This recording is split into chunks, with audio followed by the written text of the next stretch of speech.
இன்றைக்கி நம்ம என்ன பார்க்க போகிறோம் அப்படின்னா பட்டாணி குருமா எப்படி செய்கிறது அப்படின்றத பார்க்க போகிறோம். அதுக்கு ஃபஸ்ட்டு பேன் அடுப்பில் வச்சுட்டு பற்ற வச்சுட்டு எண்ணெய் ஊற்றிக்கிறோம்.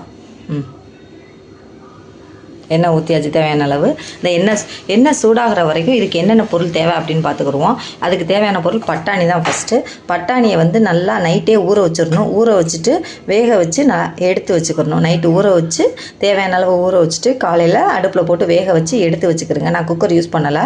நீங்கள் குக்கர் யூஸ் பண்ணாலும் சரி, உங்கள் இஷ்டம். நான் குக்கர் யூஸ் பண்ண மாட்டேன்.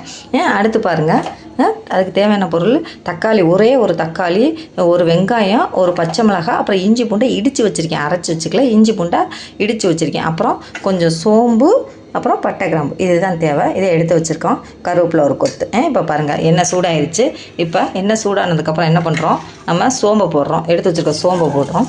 சோம்பை போட்டுட்டு சோம்பு நல்லா வெடிச்சு வந்துருச்சு பாருங்கள். வெடிச்சு வந்துக்கிட்டு இருக்கு. வெடிச்சு வந்தோன்னே என்ன பண்ணுறோம் அப்படின்னா, இந்த பட்டை கிராம்பெல்லாம் போடுறோம்.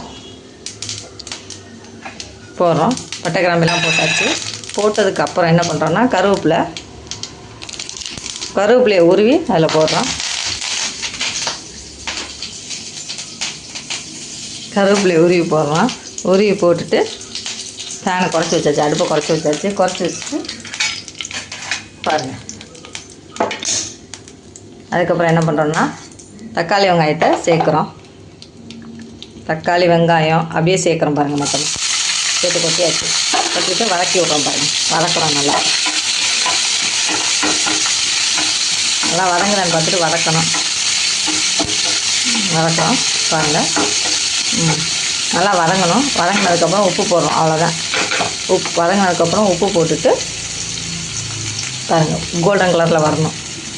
வதங்கிக்கிட்டு இருக்குது. இப்போ தேவையான அளவு உப்பு போடுறோம். உப்பு எடுத்து கொஞ்சமாக போட்டாச்சு. உப்பு தூவியாச்சு. உப்பு போட்டாச்சு. இப்போ பாருங்கள், நல்லா வதக்கி விட்றோம்.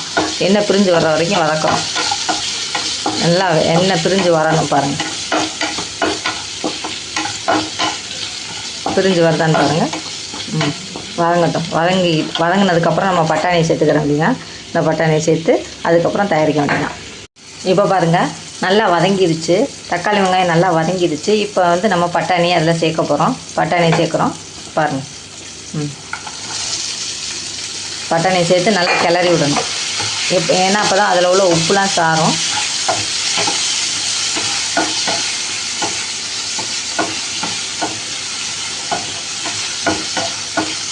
பாருங்கள், கிளறியாச்சு.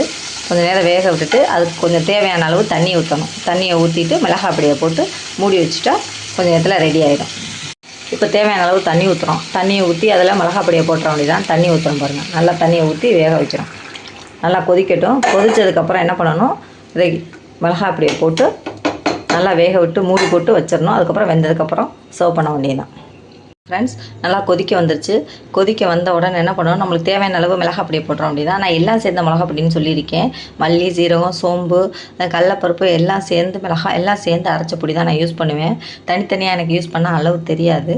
இதில் நான் 1 ஸ்பூன் போடுறேன். 1 ஸ்பூன் கொஞ்சம் கூட வேணா கொஞ்சம் கூட போட்டுக்கிடுவேன். அவ்வளோதான். இதை நல்லா கிண்டி விட்டுட்டு மூடி வச்சுட்டு வெந்ததுக்கப்புறம் எடுத்து பார்க்கலாம். ஒரு 10 நிமிஷம் வேகணும். பாருங்கள், கிளறியாச்சு. கிளறி ஒரு 10 நிமிஷம் ஆகட்டும். மூடி போட்டு மூடிடுவோம் ஃப்ரெண்ட்ஸ். மூடிட்டு அதுக்கப்புறம் இதை எடுத்து பார்க்கலாம். ஃப்ரெண்ட்ஸ், 10 மினிட்ஸ் ஆகிடுச்சு. இப்போ கிரேவி எப்படி இருக்குது அப்படின்றத ஓப்பன் பண்ணி பார்க்கலாம். மூடி எடுத்தாச்சு. பாருங்கள், கிரேவி நல்லா வெந்துருச்சு. எண்ணெய் மேலே வந்துருச்சு தனியாக.